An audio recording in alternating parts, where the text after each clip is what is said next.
Friends, मैं हूं Sam सत्यम और आप सुन रहे सेट्स ऑफ स्टोरी टेलर। ये है चैप्टर 10 हंटिंग एडेलिन की। तो थैंक यू जिसने कमेंट किया था। तो चलिए शुरू करते हैं। ये पीओवी है बाई एडेलिन। क्या तुमने कुछ सुना है? मैं पूछती हूँ। मेरा फ़ोन लगातार बेचैनी से चिपचिपा हो जाता है। जब से आर्च मेरे दरवाजे से गायब हुआ है, कोई भी उसे ढूंढ नहीं पाया। दया फ़ोन पर जवाब देती है। जब से मैंने उसे कल रात बताया था कि क्या हुआ, तब से वह खुद आर्च के गायब होने की जांच कर रही है और किसी भी बात को सुलझाने के लिए पुलिस पर निर्भर नहीं रहती। लेकिन दया के पास ज़्यादा कुछ कहने को है नहीं।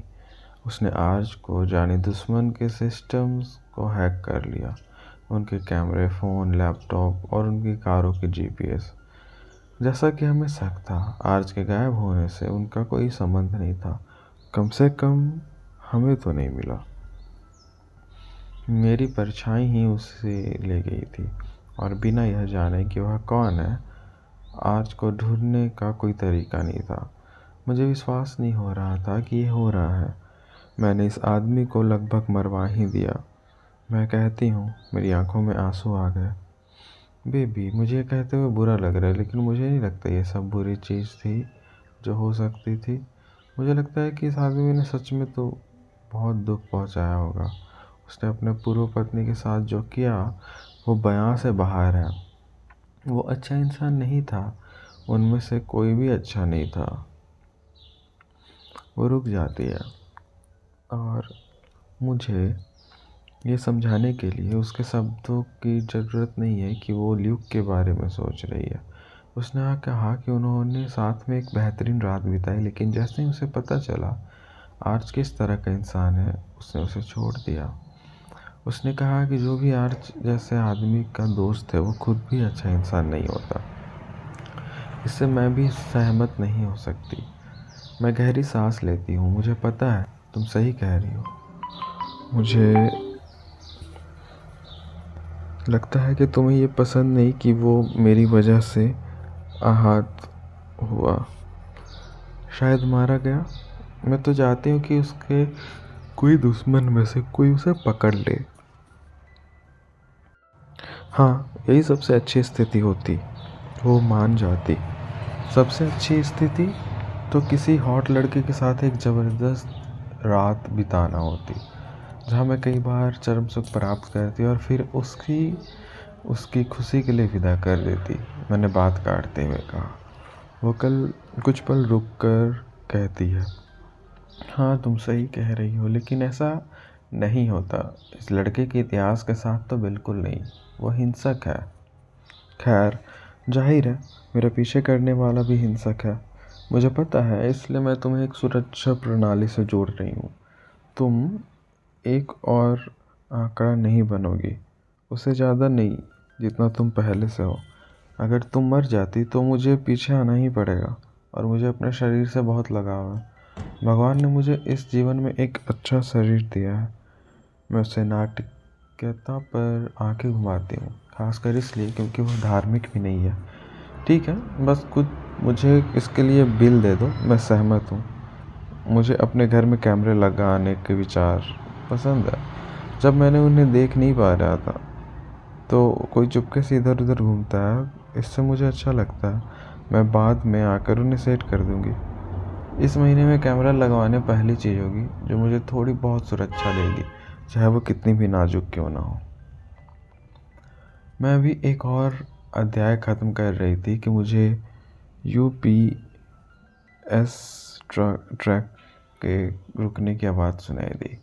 डाकिया हमेशा से बहुत अच्छा इंसान रहा है। वो ज़्यादा देर तक रुकता नहीं है और ज़्यादा समय घबराहट में इधर उधर देखता रहता है। पिछली बार जब मैंने उससे इसके बारे में पूछा था तो उसने कहा था कि कुछ बुरा हुआ है, और चूँकि कल रात मेरे दरवाजे के पास से एक आदमी गायब हो गया, तो मैं कहूँगी कि यहाँ कई बुरी घटनाएं हुई है। मैं दरवाज़ा खोलती हूँ, तब भी वह किताबें के कई डिब्बे छोड़ रहा होता है।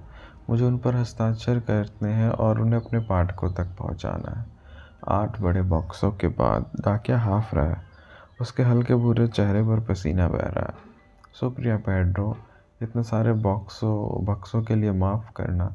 मैं अजीब तरह से हाथ हिलाते हुए कहती हूँ। अपने ट्रक में वापस बैठने और भाग जाने से पहले उस सिक्योरिटी में हाथ हिलाता है।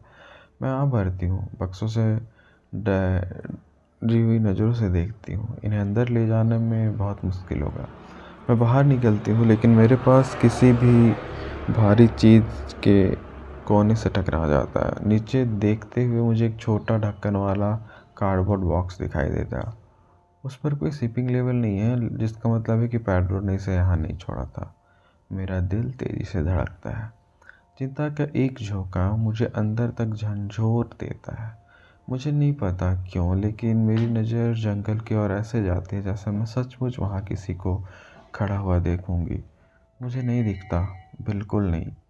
एक गहरी सांस लेती हूँ, मैं बक्सा उठाती हूँ और फिर जब मैं उन्हें लगभग गिरा ही देती हूँ तो मुझे जहाँ बक्सा रखा था वहाँ खून का डब्बा दिखाई देता है। ओह, लानत है, लानत है। भगवान कृपया इस खूबसूरत रविवार की सुबह मेरे साथ ऐसा ना होने दे। कृपया मुझे वो ना मिले जिसे मुझे लगता है कि मैं ढूंढने वाली हूँ। मैं ज़ोर से प्रार्थना करती हूँ। मेरी आवाज़ फट जाती है क्योंकि खून की एक बूंद मेरे पैर के अंगूठे पर गिरती है। हाथ कांपते हुए मैं डिब्बा वापस नीचे रख दिया और बस घबरा गई। मेरे पैर के अंगूठे पर खून की एक बूंद है। मुझे पता है कि मेरे हाथों पर पहले से खून है, लेकिन अब मेरे पैर के अंगूठे हैं। मैं इससे बर्दाश्त नहीं कर सकती। इससे पहले कि मैं कुछ सोच पाऊँ कि मैं क्या करूँ, मैं अपने पैर से ढक्कन गिरा देती हूँ। कटे हुए हाथ डिब्बे में है जैसे मुझे डर लग रहा है। उफ, भाड़ में जाओ, भाड़ में जाओ ये सब। मैं घूमी और घर वापस भागी। दया को फ़ोन करने के लिए अपना फ़ोन ढूंढने लगी। उसका जवाब देने से पहले फ़ोन 2 सेकंड के लिए बजता है। मैं कुछ घंटों में पहुंच जाऊंगी। दया, क्या हुआ? उसने तेज़ी से पूछा। एक हाथ और दूसरा हाथ, दो, एक डिब्बे में, मेरे बरामदे में। वह गाली देती है, लेकिन मेरी घबराहट आवाज़ को दबा देती है। अभी कुछ मत करो, मैं वहाँ पहुँचने का इंतज़ार करो। दया आदेश देती है। जाओ, कुछ शॉट ले लो और मेरा इंतज़ार करो। मैं सिर हिलाती हूँ। हालांकि वो मुझे देख नहीं सकती, लेकिन वो मुझे फिर से सिर हिलाने से नहीं रोकती। और फिर बिना कुछ कहे फ़ोन काट देती हूँ। मैं ठीक वैसा ही करती हूँ जैसा उसने कहा। अपनी घबराहट शांत करने के लिए वोडका के 2 शॉट लेती हूँ और फिर गहरी सांसें लेती हूँ। धीरे धीरे अंदर बाहर करती हूँ जब तक मेरा धड़कता हुआ दिल शांत ना हो जाए। उसका मीनन में सच में ऐसा किया। उसने मुझे आर्च के हाथ भेजे। मेरे मन का एक हिस्सा जानता है कि वह झूठ नहीं बोलेगा, लेकिन फिर भी मुझे यकीन नहीं हुआ। अरे, मैं बुदबुदाते हूँ, अपने सिर अपने कंधे के बीच नीचे झुकाते हुए, अपने वजन काउंटर के किनारे पर संतुलित करते हुए।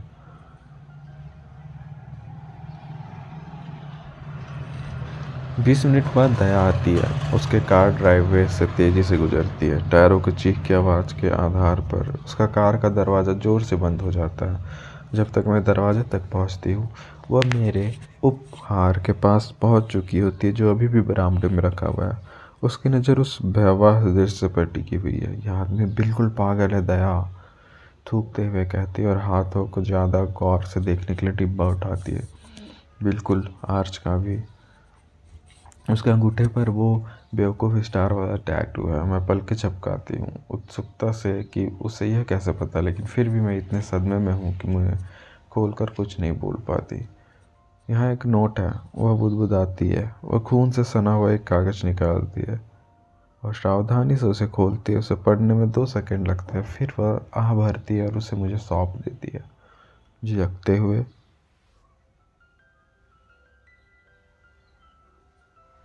मैं हाथ बढ़ाकर कोने से उस नोट को पकड़ लेती हूँ जिस पर खून नहीं लगा है। हालांकि मुझे तुम्हें हर बार पुलिस बुलवाने पर सज़ा देने में मज़ा आएगा, चलो इस बार रुको। आगे से उन्हें नोट नहीं पहुँचाना चाहूँगा। चौहटी चूहिया। क्या यह आदमी मुझे बेवकूफ़ बना रहा? वो मुझे सज़ा देगा? क्या तुम्हें नहीं लगता मुझे कटे हुए हाथ भेजने ही काफ़ी सज़ा है, कमीने? वह सच में एक पुलिस वाले को मारने की धमकी देगा। मैं फुसफुसाया। दया निगलती है अपनी थूक को। उसकी नज़रें उसके हाथ पर टिक जाती है। मुझे लगता है कि इस बार तुम्हें सुनना चाहिए, वह धीरे से कहती है। मैं उस तरफ देखती हूँ। और उसी नतीजे पर पहुंचती हूँ। ये आदमी खतरनाक है, बहुत खतरनाक। मैं चाहता हूँ कि पुलिस इस मामले को संभाले, लेकिन दो समस्या है। मुझे ज़रा भी भरोसा नहीं कि वे इस आदमी को पकड़ पाएंगे, और दूसरी बात, मैं नहीं चाहती कि मेरी वजह से किसी और को चोट पहुँचे। मुझे नहीं पता कि मैं इससे बर्दाश्त कर पाऊँगी या नहीं। मुझे नहीं पता कि क्या करूँ। मैं फुसफुसाते हुए बोली। मेरी आवाज़ फट रही थी। दया ने बॉक्स नीचे रखा और दौड़कर मेरी तरफ आई। मुझे कसकर गले लगा लिया। मेरे एक दोस्त सुरक्षा कैमरे और अलार्म सिस्टम लगाने में मदद करने आ रहा है। सुनो, आमतौर पर मैं तो यही कहूँगी कि पुलिस को बुला लो, लेकिन मुझे नहीं पता एडी। तुम जानते हो कि मैं पुलिस के बारे में कैसा महसूस करती हूँ, लेकिन मुझे सच में नहीं लगता कि वे तुम्हारी मदद कर पाएंगे। मैं कुछ मेरे कुछ संपर्क है, और शायद हम कोई निजी बॉडीगार्ड या कुछ रख सकते हैं। उसकी आखिरी बात पूरी होने से पहले मैंने अपना सिर हिला रही थी।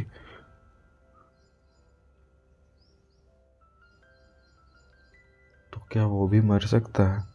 उसने मुझे एक अजीब नज़र से देखा। यह कोई आम आदमी नहीं होगा एडी। तुम्हारा सामना चाहे किसी भी गली मोहल्ले से हो, वो किसी प्रशिक्षित हथियार से ज़्यादा खतरनाक नहीं हो सकते, है ना? शायद, मैंने मान लिया, लेकिन मुझे अभी तक इनमें से किसी के बारे में कुछ पता नहीं है। एक बॉडीगार्ड का हर जगह मेरा पीछा करना मुझे किसी संकटग्रस्त महिला जैसा महसूस कराता है। मैं उसके चेहरे के भाव से बता सकती हूँ कि वह सोचती है कि मैं बेवकूफ़ हूँ। मेरा मतलब है, मेरा एक हाथ काटने वाला संभावित हत्यारा मेरा पीछा कर रहा है, लेकिन फिर क्या? कोई अनजान आदमी मेरा पीछा तब तक कर रहा है जब तक मेरी परछाई पकड़ में नहीं आ जाती। और कौन जानता है कि ऐसा कभी होगा भी या नहीं। मैं निराशा से अभिभूत होकर दांत पीस रही हूँ। मैं अपनी ज़िंदगी के अतिरिक्त लगाव, एक अतिरिक्त अंग के साथ नहीं जीना चाहती, और दोनों ही स्थितियों में मेरे पास एक अंग है। एक मेरा रक्षा के लिए, दूसरा मुझे नहीं पता, मुझे चोट पहुंचाने के लिए शायद, मुझे प्यार करने के लिए शायद। किसी भी तरह मैं दोनों में से किसी को नहीं चाहती। क्या तुम्हें लगता है कि अर्च मर चुका है? अपनी आवाज़ में कपकपाहट को रोकने में नाकाम रहती हूँ और पूछती हूँ। वो अपने होंठ मोड़ती है। मुझे नहीं पता। यह निश्चित रूप से एक संभावना है, लेकिन यह भी संभव है कि उसके हाथ काट दिए गए हो और उसे चेतावनी के तौर पर जाने दिया गया हो। हमें तब तक नहीं पता चलेगा जब तक आर्च या तो आ नहीं जाता या नहीं आता। मैंने सर हिलाया। मैं तुम्हें बॉडीगार्ड वाली बात बता दूंगी। पहले देखते हैं कि ये अलार्म सिस्टम वाली बात कैसा काम करता है। ठीक है। इस बीच मैं इन हाथों को हटा देती हूँ। मैं 1 घंटे में वापस आ जाऊंगी और फिर हम जमकर पिटाई करेंगे। मेरी आंखें चौड़ी हो गई। दया, तुम्हें ऐसा करने की ज़रूरत नहीं है, काफ़ी भयावह है, और मैं नहीं चाहती कि तुम्हें ऐसा करना पड़े। उसके चेहरे की गंभीरता ने मुझे अचानक रोक दिया। मेरे सब धीमे पड़ गए। मैं हर दिन इसे भी बदतर हालत में देखती हूँ एडी। अंदर जाओ, मैं जल्दी वापस आऊँगी। मैं सिर हिलाती हूँ अपनी थूक निगलते हुए और अपने दरवाजे की ओर मुड़ती हूँ। अपने सबसे अच्छे दोस्त को पीछे हटते हुए रूप पर एक आखिरी नज़र डालती हूँ और सोचती हूँ कि अगर वो हर रोज़ कटे हुए शरीर के अंगों से भी बदतर चीज़ें देखती है तो आखिर वो किस मुसीबत में फंसी है। थोड़ी देर बाद वे सब मर चुके हैं। ये शब्द मेरे कानों में बम की तरह फट रहा है। इबाइटिंग सिटीजन के उस जज के। क्या? आज के पूरे परिवार की मौत की खबर आ गई है। उसके पिता, 2 भाई, एक चाचा, एक चचेरा और 2 चचेरे भाई। मुझे पूरी जानकारी नहीं है क्योंकि अपराध बिल्कुल से सहज थी। कोई गवाह नहीं, कोई सबूत नहीं, कुछ भी नहीं। हे भगवान, ये तुम्हें क्या लगता है ये पीछा करने वाले का हाथ है? वह आह भरती है, और फ़ोन पर भी मुझे पता है कि वह अपनी नाक की नथ घुमा रही है। यह एक बहुत बड़ा अपराध है, लेकिन नामुमकिन नहीं है। खबर है कि जब तुम पुलिस को फ़ोन किया और आर्च को लापता होने की सूचना मिली तो कॉर्नर ने अपने प्रतिद्वंदियों पर कुछ गंभीर आरोप लगाना शुरू कर दिया। पुलिस को लगता है कि यह उन्हीं का था, लेकिन सबूत के अभाव में कोई भी इससे साबित नहीं कर पा रहा है। मैं अपनी आंखें बंद कर लेती हूँ, मेरे माथे में सिर दर्द होने लगता है। तो फिर पीछा करने वाले ने आर्च को मार डाला। शायद वह टालती है। अगर आर्च का परिवार के ख़त्म होने से पहले घर पहुंच जाता तो वह बता देता कि किसने उसके हाथ काटे। कॉर्नर प्रतिद्वंद्वियों पर भड़कता नहीं, इसलिए मुझे लगता है कि यह मुमकिन है कि कॉर्नर के आरोप की वजह से वो सब बाकी के बाकी मारे गए। मेरे दिमाग में बहुत सारे संभावनाएं घूम रहे हैं और मैं समझ नहीं पा रहा हूँ कि मैं क्या महसूस करूँ। मैं बहुत डरी हुई हूँ। मेरी स्टॉकर ने किसी की हत्या कर दी है, लेकिन यह एक दुष्ट आदमी था, इससे कोई फ़र्क नहीं पड़ना चाहिए, है ना? और सच कहूँ तो मुझे लगता है कि आर्च को मारने के उसके असली इरादे उसके अपराधों की वजह से नहीं, बल्कि मुझे छूने की वजह से था। सच कहूँ तो दया, मुझे थोड़ी राहत मिली है। आर्च का परिवार अब मुझे पकड़ने नहीं आएगा और मुझे ये कहते हुए बहुत स्वार्थी लग रहा है। तो फिर हम दोनों स्वार्थी कुत्तियाँ हैं, क्योंकि मैं बहुत खुश हूँ। मैं उसके उत्साह पर हंसी। देखो टालवेरा परिवार बुरे लोग थे। आर्च अकेला नहीं था जिसका इतिहास खराब था। कॉर्नर पर बलात्कार के आरोप थे और उनके पिता ने उन्हें ज़रूर सिखाया होगा कि किसी औरत का बलात्कार कैसे किया जाता है और उसे कैसे पीटा जाता है, क्योंकि उसका रिकॉर्ड उससे भी ज़्यादा ख़राब है। मैं सिर हिलाती हूँ, यह भूल कर कि वह इसे देख नहीं सकती। मैं उनकी मौत पर बिल्कुल भी शोक नहीं मनाऊंगी, मैं बुदबुदाती हूँ। इसके बाद हम फ़ोन रख देते। दोनों को कुछ काम निपटाना था, लेकिन मेरा मन भटकता रहता है।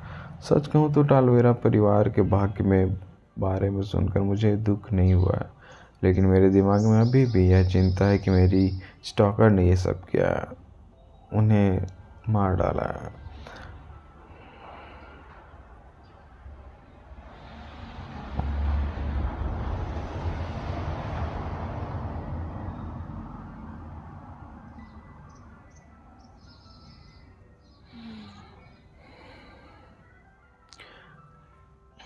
अगर आज परिवार के ख़त्म होने से पहले घर पहुंच जाता तो बता देता कि उससे